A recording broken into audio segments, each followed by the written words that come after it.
right, in the Yahoo Finance house is the one and only music icon, Fat Joe. Thank you so much for joining us. I appreciate it. It's good to finally meet you in person. Thank you. Appreciate it. So talk to us about this new book, Fat Joe, The Book of Jose, a memoir. Why'd you write it? Well, I wanted to tell my story. A lot of our friends are passing away early. The last thing I wanted to do was ever pass away and then have somebody else tell a story the wrong way. Mm-hmm. Also, transparency is important to me. Letting people know about my wins, my losses, and let them know I went through dark times and I still keep a smile on my face. You can go through dark times and keep a smile on your face. Let's talk to us about some of those wins. I think we all know your music. I personally grew up listening to it. Talk to us about how you got to where you got to. Oof, relentless, never gave up. I think it's something that was in my DNA. Refused to lose. Fell down, got back up, fell down, got back up. You know where I come from, we never even get up. South Bronx? South Bronx, Forest Projects. So we never get up. So to get up and lose it all and come back and lose it all and this, and now we at the prime of our life, you know. And it's a job for me as an elder statesman to just feed the youth and let them know what's the do and don'ts. Mm-hmm. And I'm a believer of learning through other people's mistake as well as mine. I don't have to use the drugs to know it's going to destroy my life. If I seen my brother go that route and it destroyed his life, you know, I take that approach and I learn from that. Can you believe you're an elder statesman now? I'm an elder statesman. Like, where does that even come from? That comes from staying alive, huh? It's true. And when I was younger, I always say, if somebody would have came to me and talked to me and said, Joe, you don't need these 40 guys with you. This entourage is leeches. They're taking all your money. They're draining your finances. I would have listened, you know, and so that's why it's so important for me to mentor the youth and everybody who's going through a tough time, just letting them know that there's light at the end of the tunnel. I love this quote I saw on your Twitter feed. You said, I didn't really know what I wanted to be when I grew up, except I knew I wanted to be rich. How'd you come up with that? How did you know that you wanted to be everything you are today? First of all, let's put it in context. When I grew up in the Bronx in the 70s, don't ask me how it happened, but it really looked like a war zone, like Ukraine. I mean, the buildings were burnt down. Families actually really lived in abandoned buildings. Normal, hardworking families. It was terrible out there. We didn't have social media. You know, the most we had was the Fonz. We had the Brady Bunch and the Fonz and Good Times. And so we didn't have much to inspire us. But I remember one day sitting next to my friend Louis. I was only 12 years old and I was looking out at the rubble and I was like, not me. I'm gonna get rich or die trying. This ain't for me. He didn't even understand what I was talking about. I shouldn't have understand. We never had nobody rich in our family, but I was like, I gotta get it. And I've been fighting ever since. How'd you know when you made it? Ooh, there's different levels of making it. You know, my first single, Flojo, went #1. Who would think that somebody would buy Joey from Forest Projects cassette? And I remember one time, it's in the book, I had my first show. It was at the Fever in East Tremont. And I was so nervous. I thought nobody would show up. And I sent like a spy, a scout. He came back, he said, man, there's lines around the corners, man, 2 lines.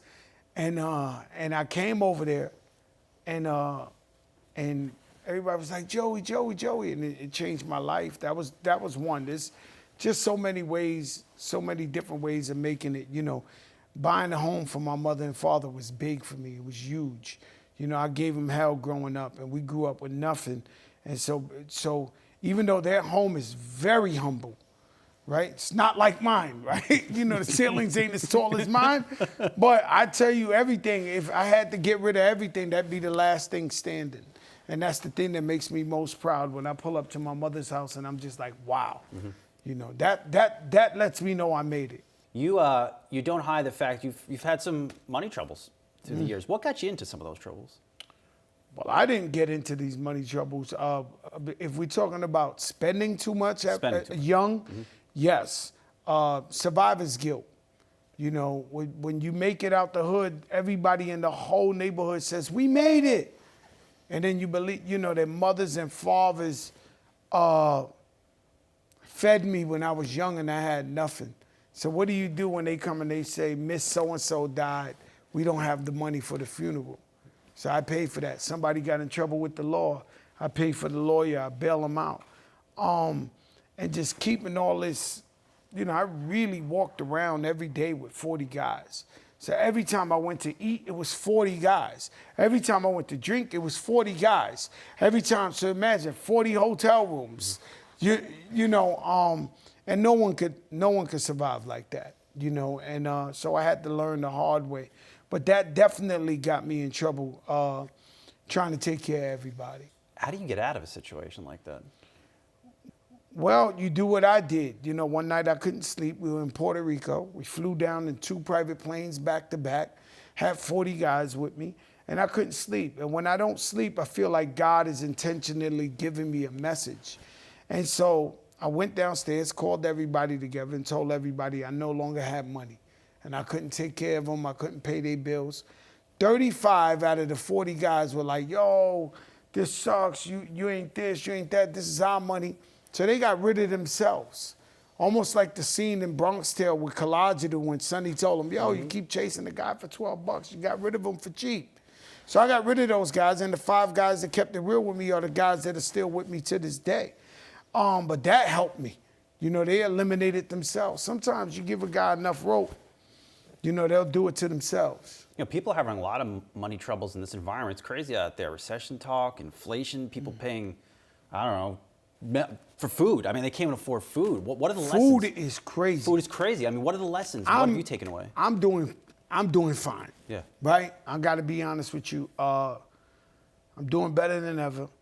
But my wife just cursed me out today coming over here just complaining about, I don't want to say who, but I was telling him, be honest, she's upset with the economy because everybody's doing terrible out here. And we have more friends that are middle class to poor than we have rich friends.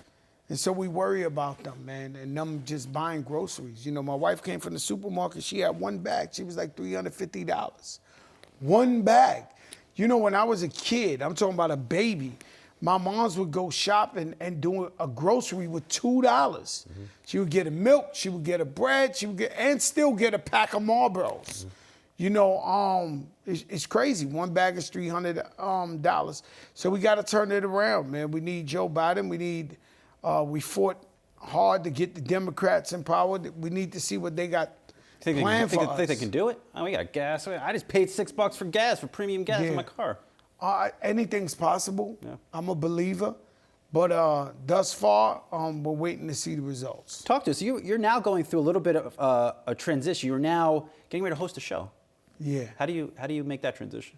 Well, it's easy. You know, I attribute it to Charles Barkley, Shaquille O'Neal, Kenny Smith, Ernie.